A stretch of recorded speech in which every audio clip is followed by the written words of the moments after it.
Postal ज्ञान क्लासेसमध्ये आपलं स्वागत आहे. जरा कल्पना करा 1945 सालचा तो काळ.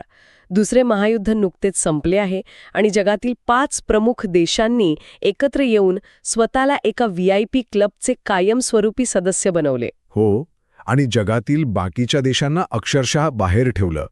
खरं तर आज आपण पाहणार आहोत की हा जागतिक सत्तेचा क्लब नक्की कसा चालतो आणि तो आजच्या काळातही तसाच का आहे. अगदी बरोबर. आणि या जागतिक राजकारणासोबतच आपण भारताच्या त्या अंतर्गत ताकदीचाही वेध घेणार आहोत, ज्याच्या जोरावर भारत या जागतिक पटलावर स्वतःचं स्थान निर्माण करत आहे. हे सर्व समजून घेणं एका विशिष्ट कारणासाठी अत्यंत गरजेचं आहे. आजची ही सखोल चर्चा विशेषतः पोस्ट ऑफिस खात्यांतर्गत होणाऱ्या पदोन्नती परीक्षांच्या म्हणजे LDCEच्या तयारीसाठी आहे. हो ना.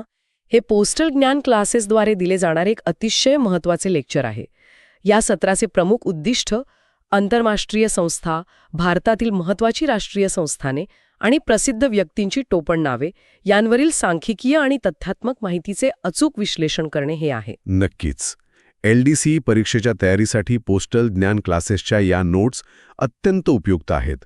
कारण बघा, या परीक्षेत वस्तुनिष्ठ प्रश्नांचा भडीमार असतो आणि तिथे अचूकतेला दुसरा पर्याय नसतो. पण ही सर्व माहिती पाठांतर करणे म्हणजे एखादे मोठे ओझे वाटू शकते.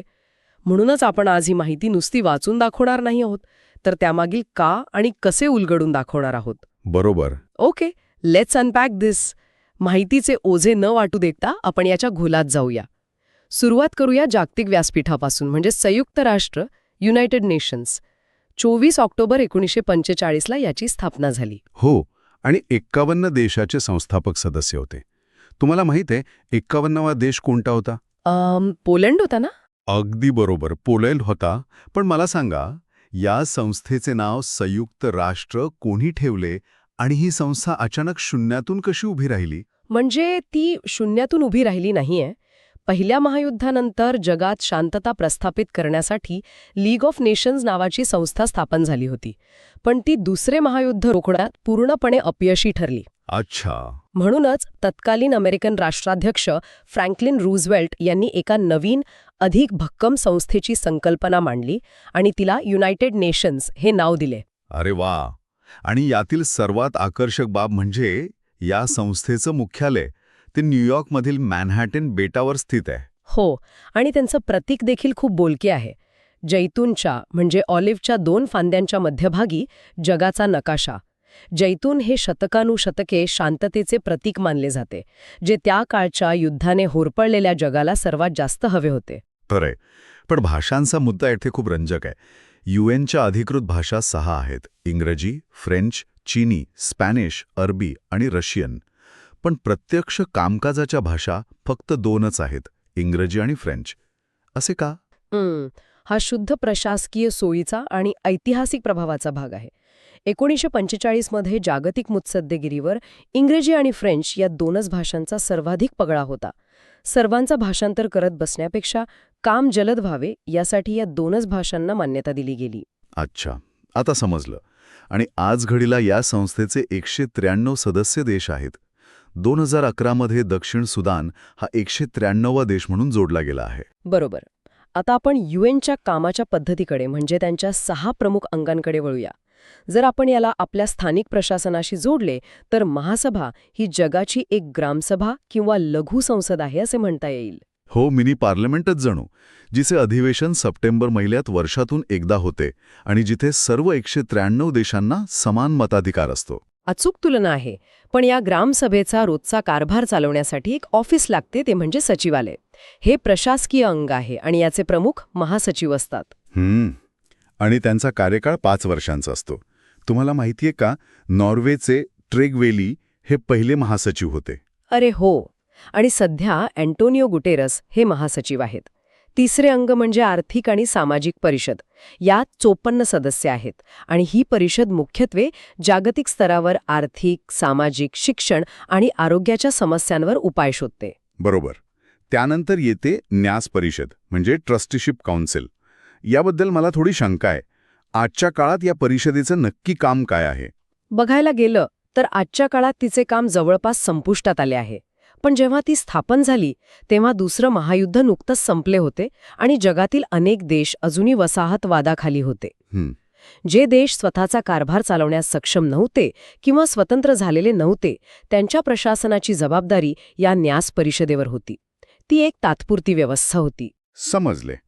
व्हॉट्स फॅसिनेटिंग हिअर इज की जागतिक शांततेसाठी हे संतुलन कसं काम करतं. आता वळूया त्या VIP क्लबकडे ज्याचा आपण सुरुवातीला उल्लेख केला होता, सुरक्षा परिषद. हो, महासभेत 193 सदस्य आहेत, पण सुरक्षा परिषदेत फक्त 15 सदस्य असतात. आणि ह्या 15 मध्येही 2 गट आहेत. होय, 10 अस्थायी सदस्य असतात जे महासभेकडून दर 2 वर्षांसाठी निवडले जातात. पण खरा खेळ आहे तो 5 स्थायी सदस्यांचा. अमेरिका, ब्रिटन, फ्रान्स, रशिया आणि चीन या 5ही देशांकडे नकाराधिकार म्हणजे व्हेटो पॉवर आहे. म्हणजे जर जगातील 192 देशांनी एखाद्या निर्णयाला होकार दिला, पण ह्या 5 पैकी एकाने जरी व्हेटो वापरून नकार दिला, तर तो निर्णय रद्द होतो. हे संतुलन थोडे अन्यायकारक वाटत नाही का? अन्यायकारक वाटू शकते, पण 1945च्या वास्तवात हेच ते देश होते जिनी दुसरं महायुद्ध जिंकलं होतं आणि ज्यांच्याकडे जगाला नष्ट करण्याची लष्करी ताकद होती. अच्छा. त्यांना संस्थेत टिकवून ठेवण्यासाठी हा विशेषाधिकार देणे तत्कालीन परिस्थितीनुसार अपरिहार्य होते. या सर्व राजकीय अंगांव्यतिरिक्त एक कायदेशीर अंग आहे, आंतरराष्ट्रीय न्यायालय. विशेष म्हणजे याचे मुख्यालय न्यूयॉर्कला नसून नेदरलँड्समधील हेग येथे आहे. हो, आणि याची रचनाही खूप वेगळी आहे. यात 15 न्यायाधीश असतात आणि त्यांचा कार्यकाळ चक्क 9 वर्षांचा असतो. न्यायालयात काम सुरळीत चालण्यासाठी किमान 9 न्यायाधीशांचा कोरम आवश्यक असतो. आणि एक विशेष गोष्ट म्हणजे दर 3 वर्षांनी 5 न्यायाधीश निवृत्त होतात, ज्यामुळे न्यायालयाच्या कामात सातत्य राहते. या संदर्भात भारतीय न्यायाधीशांचा उल्लेख करणं अपरिहार्य ठरते, कारण आंतरराष्ट्रीय कायद्याच्या क्षेत्रात भारताचं योगदान मोठे आहे. बेनेगल रामाराव, नागेंद्र सिंग, रघुनंदन पाठक आणि दलबीर भंडारी या भारतीय विद्वानांनी तिथे न्यायाधीशांची अत्यंत महत्त्वाची भूमिका बजावली आहे. नक्कीच अभिमानास्पद आहे हे. आता जागतिक शांतता टिकवणे हे UNचे काम आहे हे आपण पाहिले. पण जगाला फक्त शांततेची गरज नसते. पर्यावरण, आरोग्य, अर्थव्यवस्था यासाठी वेगवेगळ्या संस्थांची गरज असते. बरोबर. चला या इतर आंतरराष्ट्रीय संस्थांकडे वळूया. UNEPची स्थापना 1972 मध्ये झाली, ज्याचे मुख्यालय नैरोबीला आहे. युनेस्कोची स्थापना 1945 मध्ये झाली, पण ती प्रभावी 1946 पासून झाली. तिचे मुख्यालय पॅरिसमध्ये आहे. जर आपण आरोग्य आणि हवामानाकडे पाहिले तर WMOची स्थापना 23 मार्च 1950ला झाली. याचे 193 सदस्य आहेत आणि मुख्यालय जिनेवा येथे आहे. आणि WHOची स्थापना 7 एप्रिल 1948ला झाली. तिचेही मुख्यालय जिनेवा येथेच आहे. थांबा, इथे एक लक्षात घेण्यासारखी गोष्ट आहे. WMO आणि WHO या दोघांचे मुख्यालय स्वित्झर्लंडमधील जिनेवामध्येच का आहे? खूप चांगला प्रश्न आहे. स्वित्झर्लंड हा पहिल्या आणि दुसऱ्या महायुद्धात तटस्थ देश राहिला होता. त्यामुळे जागतिक स्तरावर निष्पक्षपणे काम करणाऱ्या संस्थांची मुख्यालय तिथे असणे नैसर्गिकरित्या सुरक्षित मानले गेले. अरे वा, हे लॉजिक भारी आहे. आणि पैशांच्या बाबतीत जिथे आर्थिक स्थैर्याचा प्रश्न येतो तिथे IMF उभी राहते. 27 डिसेंबर 1945ला याची स्थापना झाली आणि याचे मुख्यालय वॉशिंग्टनला आहे. सध्या याचे 190 सदस्य आहेत. आणि भारत याचा संस्थापक सदस्य आहे बरं का. एक अतिशय महत्त्वाची तथ्यात्मक बाब म्हणजे भारताचे अर्थमंत्री हे IMFचे पदसिद्ध गव्हर्नर असतात आणि रिझर्व्ह बँकेचे गव्हर्नर हे दुसरे गव्हर्नर असतात. हे झाले जागतिक स्तरावरील गट. पण जेव्हा आपण प्रादेशिक राजकारणाकडे बघतो तेव्हा भौगोलिक सीमा आणि आर्थिक ताकद यावरून गट कसे बनतात हे पाहणे रंजक ठरते. हो ना.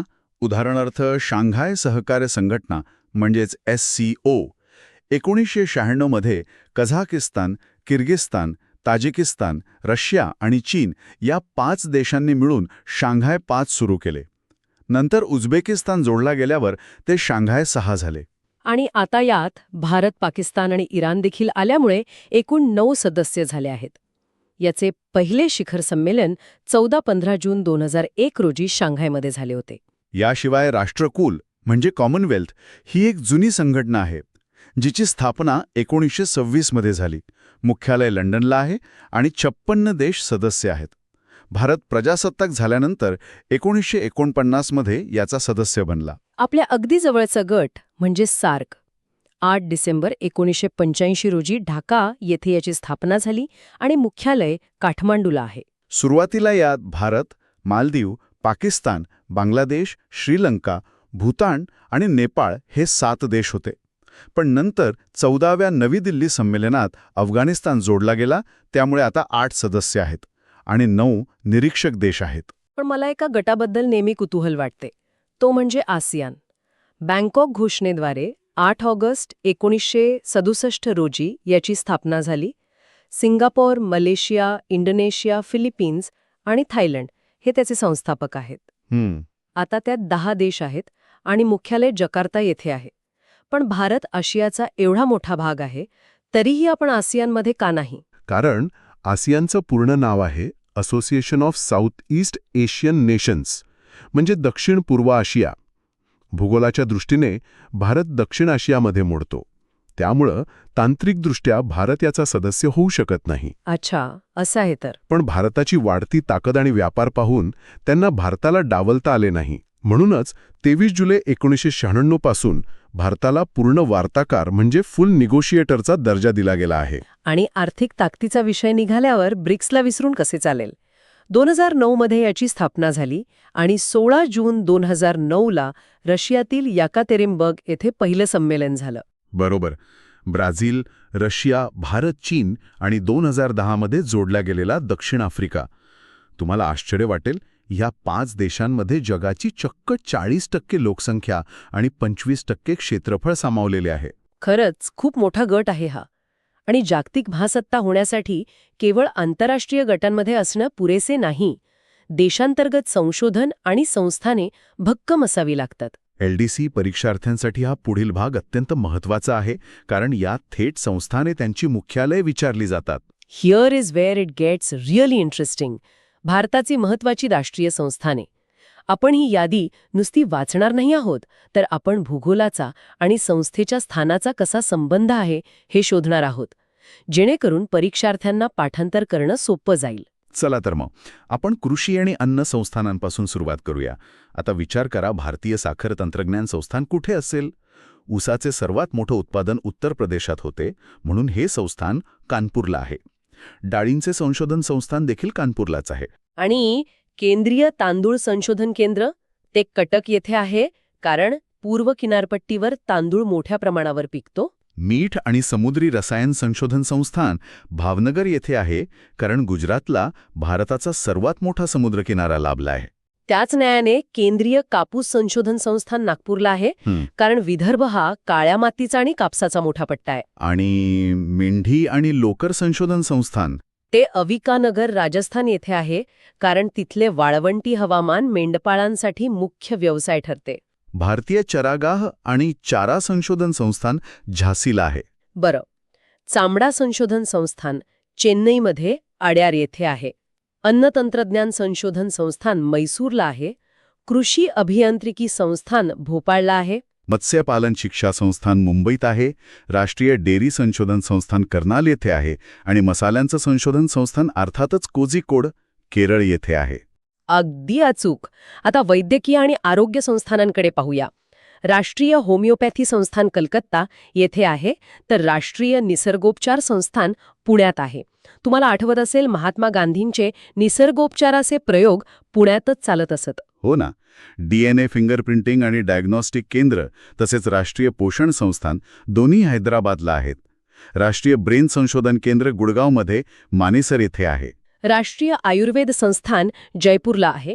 इम्युनॉलॉजी संस्थान नवी दिल्लीत आहे आणि औषध संशोधन केंद्र लखनौमध्ये आहे. मनोरोग विज्ञान संस्थान रांची येथे आहे आणि राष्ट्रीय क्षयरोग संस्था बंगळूर येथे आहे. परीक्षार्थ्यांनी ही यादी त्यांच्या राज्यांच्या वैशिष्ट्यांनुसार लक्षात ठेवावी. बरोबर. विज्ञानाच्या क्षेत्रातील संस्थाने तर देशाचा अभिमान आहेत. भाभा अणुसंशोधन केंद्र ट्रॉम्बे येथे आहे आणि टाटा मूलभूत अनुसंधान संस्थान देखील मुंबईतच आहे. इंदिरा गांधी अणुसंशोधन केंद्र कल्पक्कम येथे आहे. प्लाझ्मा अनुसंधान संस्थान अहमदाबादला आहे, तर उन्नत तंत्रज्ञान केंद्र पुण्यात आहे. परिवर्तित ऊर्जा सायक्लोट्रॉन केंद्र तसेच केंद्रीय काच आणि सिरॅमिक्स संस्थान ही दोन्ही कलकत्ता येथे आहेत. गणितीय विज्ञान संस्थान चेन्नईत आहे. इंडियन स्कूल ऑफ माइन्स कुठे असेल? अर्थातच धनबादला, कारण तो झारखंडच्या कोळसा खाणींचा मुख्य पट्टा आहे. इलेक्ट्रॉनिक्स इंजिनिअरिंग संस्थान पिलानीला आहे. केंद्रीय रस्ते तंत्रज्ञान संस्थान कोकराझार, आसाम येथे आहे. डोंगराळ भागात रस्ते बांधणीचे तंत्रज्ञान विकसित करणे तिथे सोपे जाते. मृदा लवणता संस्थान नवी दिल्लीत आहे. जलविज्ञान संस्थान बेडगाव आणि रुरकी येथे आहे. राष्ट्रीय समुद्र विज्ञान संस्थान गोव्यात आहे, जे साहजिकच आहे. राष्ट्रीय आपत्ती व्यवस्थापन संस्थान नवी दिल्लीत आहे. आणि वनस्पती संशोधन संस्थान लखनौमध्ये आहे. सलीम अली पक्षी विज्ञान आणि प्राकृतिक इतिहास केंद्र कोइंबतूर येथे आहे. शिक्षण आणि संस्कृतीशी संबंधित काही संस्थाने पाहूया. जिथे भरपूर बर्फ असतो तिथेच स्कीइंग शक्य आहे, म्हणून स्कीइंग आणि माउंटेनिअरिंग संस्थान गुलमर्गला आहे. भारतीय भाषा संस्थान आणि स्पीच अँड हिअरिंग संस्थान दोन्हीही मैसूरला आहेत. शैक्षणिक तंत्रज्ञान संस्थान नवी दिल्लीत आहे. वन शिक्षण निदेशालय डेहराडूनला आहे. तर वन व्यवस्थापन संस्थान भोपाळला आहे, कारण मध्य प्रदेशात सर्वाधिक जंगल क्षेत्र आहे. भारतीय चित्रपट आणि दूरदर्शन संस्थान पुण्यात आहे. राष्ट्रीय ग्रामीण विकास संस्थान हैदराबादला आहे. पॉवर प्रशिक्षण संस्थान फरीदाबादला आहे. आणि केंद्रीय हिंदी संस्थान आग्रा येथे आहे. याशिवाय ब्रॅकिश वॉटर ॲक्वाकल्चर हे संस्थान चेन्नई येथे आहे. या सर्व संस्थानांची यादी आपण पूर्ण केली आहे आणि कोणताही मुद्दा सोडलेला नाही. हो, पण ही संस्थाने उभी राहतात ती त्यामागील महान व्यक्तींमुळे. आणि म्हणूनच आपल्या चर्चेचा पुढचा टप्पा आहे प्रसिद्ध व्यक्तींची टोपण नावं. इतिहासात अनेक व्यक्तींना त्यांच्या कार्यावरून पदव्या दिल्या गेल्या. जर आपण याला मोठ्या चित्राशी जोडले तर काही रंजक पॅटर्न दिसतात. होय, जसे की केशरी हा शब्द. केशरी म्हणजे सिंह. जे नेते अत्यंत आक्रमक आणि खंबीर होते त्यांना केशरी ही पदवी मिळाली. टी प्रकाशम हे आंध्र केशरी, आशुतोष मुखर्जी हे बंगाल केशरी आणि डॉक्टर श्रीकृष्ण सिंग हे बिहार केसरी म्हणून ओळखले जातात. अगदी बरोबर. दुसरा पॅटर्न आहे बंधू किंवा देशप्रेमाचा. C.F. अँड्रूज यांना ब्रिटिशांच्या विरोधात भारतीयांना मदत केल्यामुळे दीनबंधू म्हटले गेले. C.R. दास हे देशबंधू म्हणून प्रसिद्ध झाले. आणि शेख मुजीबुर रहमान यांना बंगबंधू म्हटले जाते. डॉक्टर राजेंद्र प्रसाद यांना देशरत्न आणि अजातशत्रू म्हटले जाते, तर यतींद्र मोहन सेनगुप्ता यांना देशप्रिय म्हटले जाते. हे वर्गीकरण लक्षात ठेवलं तर परीक्षेत अजिबात गोंधळ होत नाही. खरंय, मोहनदास करमचंद गांधी यांना आपण बापू, राष्ट्रपिता आणि गांधीजी म्हणतो. पण फ्रंटियर गांधी कोण होते? ते होते खान अब्दुल गफ्फार खान, ज्यांना बादशाह खान असेही म्हटले जाते. डॉक्टर अनुग्रह नारायण सिंग यांना बिहार विभूती म्हटले जाते. सरदार वल्लभभाई पटेल यांना भारताचे बिस्मार्क आणि लोहपुरुष म्हटले जाते. हो, ओट्टो फॉन बिस्मार्क यांनी जसे विखुरलेल्या जर्मनीचे एकत्रीकरण केले, तसेच पटेल यांनी भारतातील संस्थानांचे विलिनीकरण केले. हा त्यामागील इतिहास आहे. वाल्मिकींना आदिकवी म्हटले जाते, तर विनोबा भावे यांना आचार्य. जैनुलाब्दीन यांना त्यांच्या सहिष्णुतेमुळे काश्मीरचा अकबर म्हटले जाते. C.N. अण्णादुराई यांना प्रेमाने अण्णा म्हणतात. जगजीवन राम हे बाबूजी म्हणून प्रसिद्ध होते.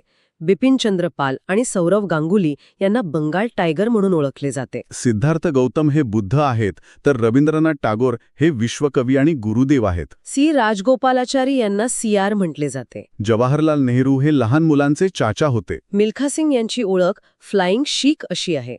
रविशंकर महाराज हे गुजरातचे पिता आहेत, तर दादाभाई नौरोजी हे भारताचे ग्रँड ओल्ड मॅन आहेत. धुंडीराज गोविंद फाळके यांना भारतीय चित्रपटांचे पितामह म्हटले जाते. MS गोळवलकर हे गुरुजी म्हणून ओळखले जातात. ध्यानचंद हे हॉकीचे जादूगर आहेत, तर इंदिरा गांधी या आयर्न लेडी आहेत.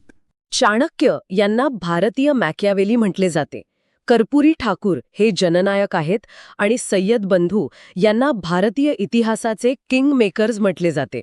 तर आपण आंतरराष्ट्रीय संस्थांपासून ते भारताच्या राष्ट्रीय संस्थानांपर्यंत आणि महान व्यक्तींच्या टोपणनावांपर्यंतचा एक मोठा प्रवास केला आहे.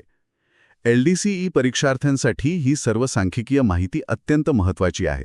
आणि ही माहिती किती लक्षात राहिली आहे हे पाहण्याची वेळ आता आली आहे. चला, एक छोटीशी क्विज घेऊया. माझा पहिला प्रश्न, संयुक्त राष्ट्रांचा 193वा सदस्य देश कोणता? दक्षिण सुदान, जो 2011 मध्ये जोडला गेला. बरोबर. दुसरा प्रश्न, राष्ट्रीय मेंढी आणि लोकर संशोधन संस्था कोठे आहे? अविकानगर, टोंक, राजस्थान. अगदी अचूक. तिसरा प्रश्न, फ्रंटियर गांधी म्हणून कोणाला ओळखले जाते? खान अब्दुल गफ्फार खान. आणि शेवटचा जलद प्रश्न, सार्कच्या 14व्या शिखर संमेलनात कोणता नवीन देश जोडला गेला? नवी दिल्लीत झालेल्या या संमेलनात अफगाणिस्तान हा 8वा देश म्हणून जोडला गेला. उत्कृष्ट. आजच्या या सखोल चर्चेत आपण जी तथ्यात्मक आणि सांख्यिकीय माहिती पाहिली ती केवळ वाचून दाखवलेली नाही, तर त्यामागील तर्क समजून घेतला आहे. नक्कीच. पोस्टल ज्ञान क्लासेसच्या या नोट्स परीक्षार्थ्यांसाठी खरोखरच एक भक्कम पाया तयार करतात, ज्यामुळे LDCE परीक्षेत तुम्हाला थेट गुण मिळवता येतील. या सर्व संस्थांची मुख्यालये आणि विशेष व्यक्तींची नावे आपण भूगोलाशी जोडून पाहिली आहेत, त्यामुळे ती कायमस्वरूपी लक्षात राहतील. हो ना. आजचे हे सत्र संपवण्यापूर्वी श्रोत्यांसाठी एक शेवटचा विचार. विचार करा, जर आजच्या काळात आर्टिफिशियल इंटेलिजन्सचे नियमन करण्यासाठी एखादी नवीन आंतरराष्ट्रीय संस्था स्थापन झाली, तर तिचं मुख्यालय कोणत्या देशात असेल? आणि त्या संस्थेची कामकाजाची भाषा कोणती असावी? जागतिक सत्ता संघर्षाचा इतिहास आणि आजचे तंत्रज्ञान पाहता हे खूप रंजक ठरेल. यावर नक्की विचार करा. Thanks for connecting with postal ज्ञान क्लासेस. सर्व परीक्षार्थ्यांना त्यांच्या LDCE परीक्षेच्या तयारीसाठी खूप खूप शुभेच्छा. थँक्स फॉर वॉचिंग पोस्टल ज्ञान क्लासेस लेक्चर्स. पुन्हा भेटूया अशाच एका नव्या आणि रंजक विषयासह.